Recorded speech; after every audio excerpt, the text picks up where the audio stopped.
Hey guys, welcome back to the channel. This is part 15 of What If Naruto Became the Green Lantern. If you guys enjoy this What If, and want to see part 16 of it, comment down below, and let me know. The like goal for this video is 200 likes. So like this video, to let me know that you're interested in this series, and you want the next part. Check out my new videos of My Hero Academia What Ifs in my second channel, and give it some love as well. Link is in the description. And go ahead and check out other What Ifs in the channel. Before we start, please do support for more awesome content. Don't forget to subscribe and leave a like, and also share this video with your friends. So let's start this video. Now in Justice, Calder moved to block with his baton construct, only to have it shatter and turn back into water, and not seeing Naruto kicking him in the stomach for his trouble. As he caught his breath, he looked to see his opponent's construct surrounded by a blue ore. Remember that your opponent is not going to play fair, said Daina as she watched him and Naruto spar. And be aware of where he attacks, said Fukasaku. He had been summoned multiple times now along with Shima to help train the team. Today though, he brought some younger toads to watch this sparring match with Naruto. Calder nodded and made his baton constructs again. Since there was no new missions, both he and Naruto decided on an early training session between the two of them with. Naruto told Daina and she agreed to supervise their session with Calder in his uniform, while Naruto was in his civilian attire.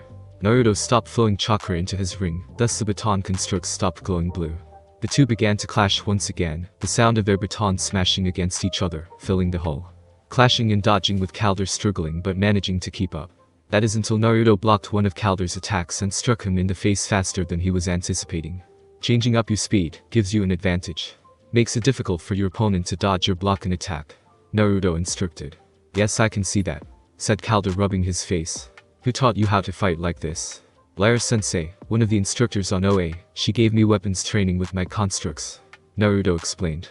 And everything else, this question came from Daina.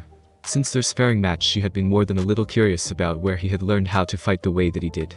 Here and there, said Naruto, being evasive while at the same time winking at Fukasaku, who nodded in response. You know, Naruto, sooner or later you're going to tell us more about yourself and your training, said Calder. One day, yes, said Naruto. He then blitzed towards the Atlantean with his opponent unable to defend before being disarmed handily by Naruto kneeling down and striking the team leader's left leg, sending him to the floor and ending the match. But not today, said Naruto, holding up his hand, to which Calder took after he stopped seeing stars. Wherever it would seem, said the old toad. Indeed, said the Atlantean, shaking his head as Naruto helped him up. Pretty good moves as usual, Naruto, said Daina. A fine display indeed, Naruto boy, said Fukasaku. Though I might have suggested hitting him on the head. Might have finished the fight sooner. But he wouldn't have learned anything with a concussion. Some of these guys aren't as sturdy as me, old toad, said Naruto. No offense, Calder. None taken, said Calder. Eh? As good a reason as any, said Fukasaku. He then turned to his young charges. I hope you observed well today, young ones. The lesson to take from today is always be unpredictable. Never let the enemy know what you are up to. Yes, honored elder, they all said. Now I think it best we be on our way. Good day to you all until next time, said the old sage. From there he and the young toads disappeared in a puff of smoke. I'm not sure I will ever get used to that, said Daina. The talking toads are the fact that in a puff of smoke they transport themselves to another realm, asked Calder. Both, she said honestly. Though I have to admit Fukasaku being here has helped with training Wally with that stick of his. It has, said Naruto, thinking on how Wally was getting the hang of juking with Fukasaku, always whacking him upside the head every time he did something incorrectly. In any case, said Naruto, getting back on subject, if you think I'm good you should meet my friend Lee someday. I kid you not, he is among the best taijutsu masters of my planet. I've gotten better, but in a pure taijutsu match he could even beat me, Naruto said. That thought put both Daina and Calder on edge. Suddenly Calder put a hand to his earpiece. The quality, he said out loud to get the others' attention, and immediately set up a computer panel. Pressing a button he put whoever it was so he was transmitting throughout the cave. Right arrow, the person said. Roy, said Daina. Hi Daina, said the archer, sounding a little embarrassed that she was there. Calder, I need access to Justice League's database, specifically the exact height of the League of Shadows assassin known as Cheshire. Checking, said Aqualit, accessing the holo computer. With a few keystrokes he had Cheshire's profile on the screen. Cheshire is 1.6 meters. Said the archer, not understanding that form of information. She is 5.6 inches, not to mention extremely dangerous, said Daina, intervening. Roy, you need some backup. I can handle it, Daina. Last thing I need is help from anyone, especially not from the Junior Justice League, said Roy. No, just access to our computer and files, said Naruto. In any case, take care, my friend. And be careful, Aqualit said as the communication ended. What's going on right now that he would need the measurements of a known assassin? Naruto decided to ask. This, said Dinah, pulling the video from what looked like a conference given limos, present the large building. Where is this? The shinobi asked. Taipei, said Dinah. It's the place chosen to be held for the peace summit between North and South Eurasia. Last we heard, negotiations between the two nations have broken down, and as a last resort both representatives, Prime Minister Tseng and General Sing Manli, have agreed to a neutral party to host negotiations between the two factions. Is the situation between the two that dire? Asked Aqualid. I'm afraid so. If the two factions cannot find a compromise to coexist, it could lead to full-scale war. We've already had border skirmishes already thanks to this, Dinah explained. What's the reason for all this? Naruto asked. Mainly comes down to discrimination between the two factions. Both of them saying that they have nothing in common, and how both claim one side is superior to the other. Mainly based on borders and issues that have died off decades ago. The heroine said with disgust in her voice. Figures. Humans being stupid. Not unlike Ajnin until you came along, said Kurama in his head. Yeah, said Naruto, thinking of his own race's history. So who's the middleman of all this? The rumors have gone from the Secretary General of the United Nations to our very own Superman. Though when he heard it, he suggested that we ask the UN to send Wonder Woman, since she is an ambassador for Themyscira. By the time that suggestion came, however, the UN already had selected someone. Dinah explained. Explains why Cheshire would be there then, said Aqualid. The question then becomes which one of the three will be the target. My guess, the Arbiter, said Naruto, who just now is pulling up in the limo with the police escort. On cue they saw the white limo with said escort pull up to the building. Suddenly there was a panic as they heard what appeared to be a rocket being launched, but it never seemed to reach its target. Soon after they see Cheshire hopping on the heads of bodyguards as they and the escorts of both leaders pull out their weapons. The assassin leaps onto the limo, at which point a trick arrow is fired and launched in it only for her to easily slice it in half. This proves to be a distraction as Red Arrow tackles her to the ground just as the failed rocket lands right into a newspaper stand. The two tussle for a bit, before they stopped with Cheshire straddling Red Arrow with security surrounding them, pistols aimed at them as debris from the destroyed stand floated down upon them. That's not awkward at all, said Naruto sarcastically. SHH Cat Grant speaking, said Dinah as the show went on. We have just witnessed an assassination attempt live. Thankfully no one was hurt, including our mystery arbiter. The limo then opened to reveal who it was. Cat Grant spoke for the three watching as they were shocked to see who it was. Lex Luthor, said Cat Grant. Guys, last I checked, isn't he supposed to be one of the bad guys? Asked Naruto, remembering Luthor from the League's database, as in the enemy category. He is, but we haven't been able to prove it, said Dinah, getting her cell phone out of her jacket's pocket. I gotta call the UN, and confirm Roy is one of ours, before they send him for a prison stay, she said. They watched as she made the call. She will handle things with Roy, said Calder. My main concern is why Luthor is trying to bring peace between the two nations. Our reports all indicate that he is making profit from the war. It's simple really. Peace brings more trade than war does. Luthor and his company stand to make far more with a united Rasli in peaceful times, compared to chump change that wartime brings, said Naruto. How do you know that? Said Calder. During my time as Green Lantern I had to negotiate on several planets for peace. One of the main points has always been trade. It's really not so different from wars between countries except mainly the scale of the conflict, said the shinobi. Before Calder could ask more, Dinah had returned. I've just got confirmation that Roy has been identified as Speedy and is released from police custody, with Luthor vouching for him, if you can believe it. Ha, said Naruto. I would have thought he would just let the matter pass. He might be also looking to profit from being there as well, said Calder. You think we should give him some backup? Naruto asked. Calder crossed his arms in thought for a moment before answering. Concerned as we are, I think we should wait before moving in to help. However, we should keep an eye on the situation just in case. Are you sure? Naruto questioned. If Cheshire is involved then, that means the League of Shadows also has their hands in this. I know, and I'm inclined to believe we should back up our friend. We cannot do so without his consent, said Calder, though both the shinobi and the veteran hero could see he was uncomfortable with this decision. We will keep an eye on the situation as it develops. With Luthor involved it's usually a good idea, said Dinah finally. If things go bad then we move in, which they usually do, said Kurama. Agreed, said Naruto out loud. Suddenly the Zeta tube activated and John stepped out. I take it, you all have seen the news. Yes. Have you heard from the League on what to do? Said Dinah. At the moment the League has decided to take a watch and wait approach. John responded. We are doing the same, said Calder. Well then in the meantime we should see Gan and Superboy off. They are about to start their first day of school, said John with a small smile on his face. Yep, said the excited voice of Gan as she flew to them. Connor is waiting for us in the hangar. She continued flying to the hangar with her bags of lunch for her and the Kryptonian. Connor, asked John in confusion. We decided to give him a name. Connor Kent. Naruto said with a knowing wink. The Martian followed with a smile. Indeed, said the voice of Red Tornado flying down from his quarters above the center of the cave. Well, isn't this a full party? Said Diner. I decided it would be best to see 2 of my charges off to school. If that meets with your approval, said the android. No problem. More the merrier, said Naruto. They followed the young Martian already talking to Connor. Got our lunches, Mgan? Connor asked, knowing the answer. Yep, she said. The first day of the scholastic season is time of great significance. We all wanted to wish you well, said John. Yes, it's not a Kryptonian thing, huh? Said Connor.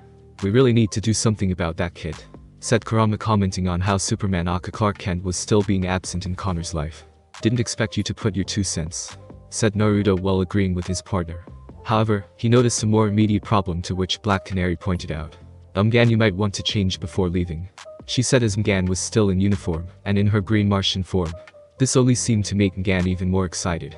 Oh, I've been working for hours on this dress, she said, quick changing her uniform into a white t-shirt with a brown short-sleeved sweater, skirt, knee-high socks with black shoes, and finally a headband to keep her hair back. What do you think? Can Ganma's pass as an Earth girl now? She said with her skin still green. Well, said Aqualid. Just kidding, she exclaimed, twirling around and changing her skin to Caucasian. Meet Megan Morse, she said, bowing theatrically. Well played, Megan, said Naruto, getting into the joke. Now get going, you two, you're going to be late, said Diner. And thus the 2 left, with Mgan handing 1 lunch to Connor. They grow up so fast, said John, with Sphere rolling behind them beeping. I don't know, Beeps, but I think it was asking where they are going, or when they were coming back, said Naruto. Either one or both, I assume, said Calder. They then dispersed and headed back into the cave. As they did, so Naruto could not help but notice Dinah being tense. Dinah, is everything alright? He asked. I've known Roy almost as long as Oliver. I helped train him when he first started out. But since what happened at the Hall of Justice, he's just kept his distance in his quest to try and be his own hero. Despite the poor choice in name that would say otherwise, Dinah explained. He's like family to you, isn't he? Naruto asked. Like the annoying little brother I never had, she said with a smile. This issue with Relesia and the fact that Lex Luthor is there in any capacity, I just can't help but worry that he may be in over his head, and that he's too stubborn to realize it. So you want to help him, but don't want to seem overbearing, said Naruto, deducing where this was going. I'm assuming this means that you want someone from the team to go give him backup. Exactly, said Dinah. Naruto, I know he can seem a bit arrogant, but he's a good guy. Stop right there, he said, hold his hand up. He then transformed into his uniform. I will have to get approval from Calder, but I don't think that will be a problem. Thank you, she said with an earnest grin. No worries. Like you said, he's a good guy who might be just a touch overconfident in his abilities. Not to say he isn't capable, but he does need to remember there are those he can turn to, said Naruto, walking off to find Calder. As she watched him walk off, a question formed in her mind. Do you really need Calder's permission? She asked. No, he said. But it's best to be polite. Taipei, Naruto arrived via Zeta Tube, where it was close to the conference building that held the peace negotiations of the 2 Relisias. He realized that the boy may not be all too keen on receiving backup, said Kurama. Yeah, Calder said the same thing before he agreed to this impromptu mission, said Naruto. Nevertheless, he activated his earpiece. Green Lantern to Red Arrow, do you read me? He asked. This is Red Arrow. What are you doing here? Said Red Arrow's voice indignantly. We thought you could use some backup since it seems the situation has gotten bigger with Luthor showing up, said Naruto. I told you I didn't need help, said the archer. Too bad you got it anyway. Just tell me what's going on, said Naruto. Fine, said Red Arrow in defeat. Cheshire managed to escape prison with the help of Sportsmaster. I managed to put a tracer on the helicopter they used to escape, and it led to this old monastery. Okay. How did you know it was Sportsmaster? Asked Naruto. I was in front of Cheshire's cell when the escape happened, trying to interrogate her. I lost them in the chase that had me place the tracker, he explained. So she escaped on your watch? Naruto questioned. Yes, alright, I admit to that, said Red Arrow. Naruto then heard him take a breath. Quiet. I think I'm seeing who their client is. Naruto did as he was told and waited. Moments later, Red Arrow spoke up again. It's Ra's al Ghul. You're sure? Said Naruto, knowing from the files exactly who this was. Positive. And he's not just Cheshire's master, he the client. It looks like Luthor has been a thorn to his side. Especially now with the peace summit, said Red Arrow. Right, assassins can't exactly find work with a nation in peace, said Naruto. The less said planet is full of nations with assassins, also known as shinobi, said Kurama. Uh-oh, said Red Arrow suddenly. What? What is it? Naruto questioned. Have to call you back, said Red Arrow. From there the signal cut off. Damn it, said Naruto, flying into the air.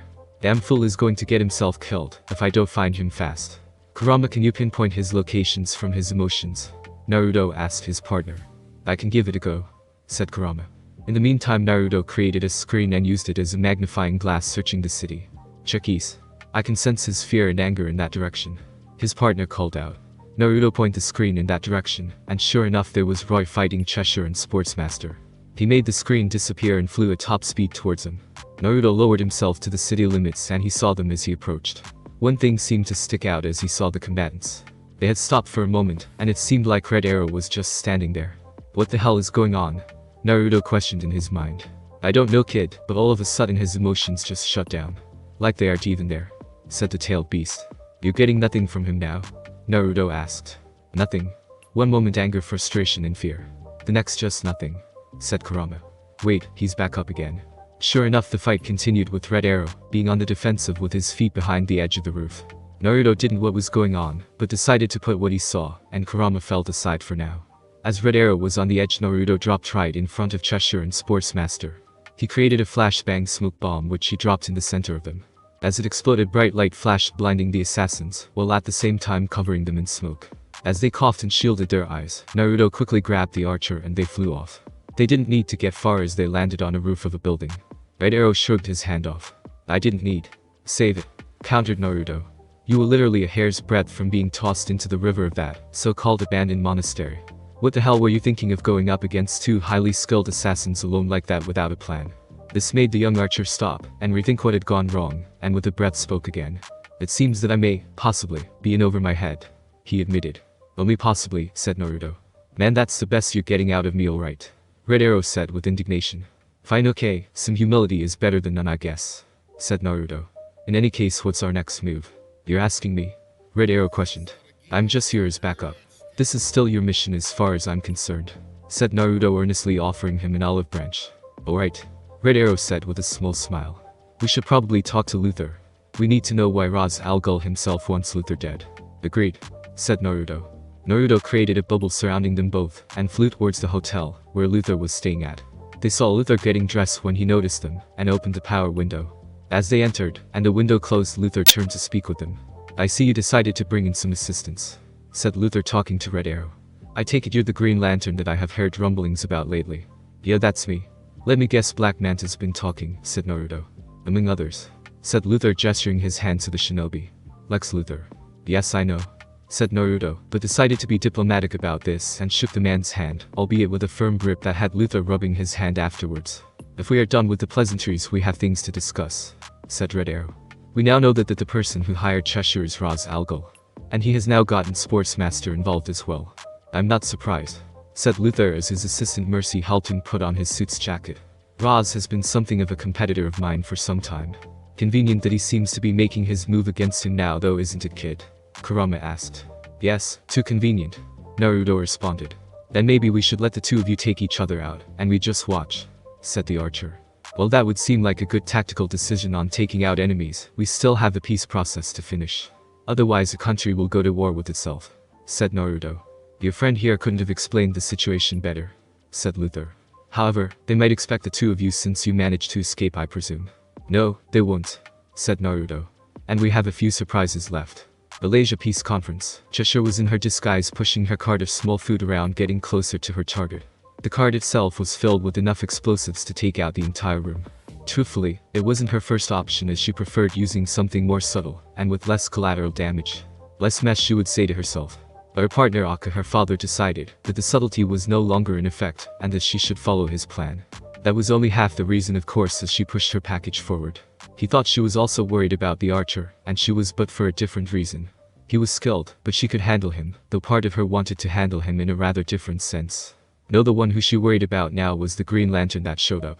She had fought him before and lost twice, handily, and was not looking forward to facing him again. As she got closer to the tables, a shimmering figure appeared before her. Fate hates me, she thought to herself as the shimmering ended and revealed the very lantern that she did not want to face right in front of her. Going somewhere, Cheshire, said the lantern. The assassin felt caught in both frustration and fear, but hid it with a smile, pushed the button on the cart to activate the explosives, and pushed it towards the meeting. Naruto put his ring and created a barrier covering the conference and easily shielded them from the explosion.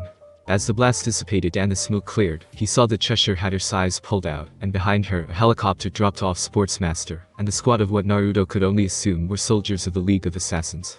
The security forces both North and South Malaysia moved to fight the intruders as they and their leader jumped off. Red Arrow moved to Naruto's side, his bow at the ready, already firing at Cheshire, who in turn deflected them with her size. "That's Sportsmaster. Cheshire's mine," he said. "So possessive already, and we are only on our third date," she said with a flirtatious smile. "Date? Something I don't know about, Red?" Naruto asked. "Never mind, just get going," he said as fired his arrow and commenced his date with Cheshire. "Oh, there's an attraction there. I can feel it from both of them, and that's saying something since I have a harder time rating the lady shinobi than usual. The weird kind. Kinda like how you meet someone that you just can't help but like," said Kurama. "Cool it, Furball, we've got work to do," said Naruto with a small smile behind his mask as he moved towards Sportsmaster, who was easily taking out the guards that came at him. The last one he took out with a spinning jump kick to the back of his victim's head, knocking him out cold if not killing him. Naruto made his presence known by doing the same to two of his associates, dodging his sword strike and sending him flying with a sidekick to his side. Another had two swords, but Naruto grabbed his wrists and tossed him right at Sportsmaster. The masked mercenary dodged the man being thrown, but not the punch to the face that knocked for a loop. Recovering, Sportsmaster pulled a cylinder, pushed a button, and out came a cable with a metallic sphere attached to it. He then swung it like a whip and flung it towards his enemy. Naruto sidestepped each attack before making a kunai construct and slicing the wire. He throws the kunai, to which the masked man dodges, but is once again misdirected to Naruto's charge. Sportsmaster blocked the initial barrage of punches, but as he makes the counter attack, he gets hit with a palm strike to the face, dazing him. Naruto continues with a right hand punch to the gut and jumps into the air for an axe kick, to which Sportsmaster barely manages to roll out of the way, the impact from the kick leaving an impact on the floor. Sportsmaster recovers to land a left uppercut to Naruto, only for Naruto to recover, as if he wasn't even affected, and countered with handstands and slamming both of his feet into Sportsmaster's chest, sending him flying to the helicopter. His armor took some of the impact but not all. Gasping and realizing that fighting him hand to hand wasn't working, he grabbed another javelin and made to stab him, while spinning it like a bow staff, hoping to counter the lantern's obvious skill and physical power. "Seriously, another weapon," said Naruto, using his own bow staff construct and parrying his attacks. "Whatever works," he said, panting from the effort. Naruto parried another before changing his construct into a longsword and slicing it in half. The villain pulled out a rapier, but Naruto had grown tired of this game. As Sportsmaster moved to thrust, Naruto grabbed the blade and channeled some of his chakra, using his fire style to superheat the blade from his, forcing Sportsmaster to release it. Naruto threw his own construct away and blasted him with a beam from his ring, sending him once again into the helicopter, only hard enough to dent the metal. Sportsmaster tried getting up, only to find the sword construct's blade at his throat. "Jesus, kid, you can fight. I haven't been knocked around like that in years," he panted. "Add that to the other displays you've shown from Santa Prisca, the Dr. Rockwood, Biela, even Scandinavia." Naruto's eyes widened at hearing that he knew about those missions, even when he helped Prince John. That he could account for maybe Black Manta spilling the beans, but the others, not so much. He knew there was only one way that he could have gotten that kind of information. "Who is the inside source of your info?" he said, putting more pressure on his enemy's neck. "Clever boy," said Sportsmaster. "It's very inside, you know." "That doesn't answer the question," he said, putting enough pressure on the blade for there now to be a small cut in blood coming from the tip of the blade. "No answers today," said Sportsmaster. Immediately following that statement, Naruto could sense that someone was about to attack from behind and quickly dodged Cheshire's attack. Seeing him in a position to talk took her attention away from Red Arrow to fight him. Red Arrow was at the ready. "Lantern, let's end this," he said. Naruto could see that the fighting was indeed lasting too long and nodded. He then made up his hand signs. "Wine style, tornado field jutsu," he called out. Suddenly the room was in a controlled tornado, with only the League assassins being caught up in it and being thrown to the walls unconscious. Sportsmaster and Cheshire barely held on as the tornado's G-force nearly knocked them out of where they came from. As suddenly as it appeared, it stopped with all the enemy combatants down and out. Cheshire quickly put on her mask and threw a smoke bomb. Naruto quickly dispelled it again with a gust of wind, but they were already gone. They both turned to see an assassin somehow have regained consciousness and attack the delegation. "Mercy," Luther said politely and calmly. The assistant raised her right arm, and it suddenly transformed into a blaster, instantly taking out the assassin and changing back into a normal-looking arm seamlessly. "She gives new meaning to the arms race, doesn't she?" he said. "That technology is most impressive," said General Singh Manly. "We owe your lives, sir," said Prime Minister Tseng. Red Arrow could only look on in amazement. "They owe him their lives?" he questioned. Naruto just shrugged. Soon enough the action was over, and the news quickly reported that thanks to Luther both sides were now signing a peace treaty that could potentially lead to the reunification of Malaysia. The call was with Naruto and Red Arrow as he had arrived to check on them after everything that happened tonight. "I can't believe we did a solid for Lex Luthor," said Roy as they left the building. "Not for Luthor. For peace," said Aqualid. "And since the peace treaty is now official, that makes the contract on Luthor null and void." "I called it a win," said Naruto. "Is it?" Red Arrow questioned. "I heard what Sportsmaster said. Do you guys think there is a mole on the team? He could have said that just to sow doubt into our heads." "That's the most likely thing," said Naruto. "But at the same time he knew about our missions. So we cannot rule out the possibility." "I will investigate this but quietly," said Calder. "I don't like the idea of keeping secrets from our friends, Calder," said Naruto, not feeling good about this situation. "Neither do I, but we cannot let the mole that we are looking into this. We do not want to tip him or her off," said Calder. "Alright," Naruto grumbled. "Good luck with that," said Roy, saluting, and was about to leave when he turned back around. "Your name is Naruto, right?" "Yeah," said the Lantern. "I just wanted to say I enjoyed watching you work tonight, and to say thanks to you both for deciding to help me. You and the team have my respect." "Finally," said Kurama, to which Naruto silently agreed. "I'm still getting used to this solo act, but if and when you need me I will be there," he said, shaking both Calder and Naruto's hands. "Take care, my friend," said Calder. "Same," said Naruto, echoing the Atlantean's tone. As Roy left, Naruto turned to Calder. "I'm going to stay for a bit if you don't mind, Calder," said Naruto. "May I inquire why?" he asked. "Just some loose ends to tie up, nothing you need to worry about," said Naruto. "Very well, be sure to contact Black Canary, and tell her that Roy is okay," said Calder. "Roger that," said Naruto and flew off. He is soon above the building, that house, that apartment, that Luthor is staying in, and makes an earpiece construct, and puts in his left ear, and activates that listening device construct that he put into Luthor's apartment. After showcasing Mercy's equipment, both leaders are literally buying into the piece. Thus the reunification of North and South Malaysia will soon be a reality with Lex Grip's guidance, said the voice of Luthor. From there he heard the clanging of classes, and another voice with an accent soon speaks. Thus another corner of the world sees the light, said the voice that Naruto knew had to belong to Ra's al Ghul himself. "I knew it," Naruto thought to himself. The whole thing was a setup. The assassination plot, that leak excuse of a ninja attacking so Mercy could show off. All of it so Luthor and Raz could get a foothold in a country. And the fact that the two of them were in collusion with each other. "Competitors, my furry ass," said Kurama. "There's another thing." The way Raz said light, he said it with more emphasis than normal. Naruto thought. "The group name perhaps," said Kurama. "Gotta be," Naruto responded. "Which means it's possible there are more than just the two of them. Who else on the League's list of enemies could they be colluding with? That line goes around the block, Naruto. The highest of them given the intellect and power both of them have," said Kurama, trying to help narrow it down. "There are still too many to narrow it down. They could be working with anyone of like mind, assuming they are on the list," said Naruto. He took a moment to calm down and think. All his thoughts, however, kept coming back to that brief moment where he saw Roy just stand there on that room in between Sportsmaster and Cheshire. Not even in a fighting stance, just standing there. "What are you thinking, kid?" asked Kurama. It just seemed weird that Roy just stood there like that. And what Sportsmaster said about a mole. He shook his head. "Doesn't matter, even if Roy is the mole, I doubt it would be of his own free will. Either way, I have no evidence, and Sportsmaster wasn't exactly forthcoming even at sword point. Maybe that girl Cheshire would be more willing to talk. I got the sense that she didn't care much for her partner tonight," said Kurama. "Assuming we could find her," said Naruto. He sighed, realizing that there was nothing more they could do tonight, and flew off to find a Zeta tube. "What are we going to tell the team about this?" said Kurama. "Nothing for now until I get more information. Besides, like Calder said, if I do tell the team and if there's a mole, I don't want him or her tipping off this light group," Naruto responded. "Agreed, for now keep it low-key," said Kurama as Naruto found a tube near an abandoned ally and Zetaed back to Mount Justice. Upon arriving he saw Dinah there.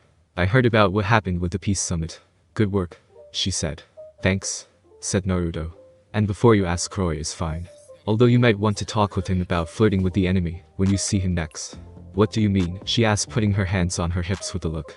Just that during the fight Cheshire mentioned that they were on their third date. Probably just to get under his skin, but he didn't seem to be entirely unopposed to the idea, said Naruto. "I see. I will have that talk with him about that," she said. She soon noticed that Naruto was a bit distracted. "Is everything alright?" she asked. "Yeah, just had a long day, you know," said Naruto, finally returning to his civilian attire. "I'm going to head to bed." "Right," said Dinah. "We still on for another sparring match tomorrow." "You know it. I wouldn't miss those for the world," said Naruto sincerely. Truth be told, it was hard to find a good sparring partner, and Dainu was awesome in taijutsu. Great to see you then, she said with a genuine smile. And Naruto, she said approaching him and touching his arm. Thank you for looking out for Roy. No problem, Dainu. We are friends after all. And Roy is a good guy, said Naruto. Nevertheless, thank you again. See you tomorrow, she said using the Zeta tube to go home as well. Naruto walked to his room to try and find sleep, if he could given what he knew now. Thanks for listening. I do hope you enjoyed. If you want a next part of this video, like, subscribe, and comment down below, and turn on that bell notification. And also check out the other videos that I have created and enjoy. See you in the next video. Peace.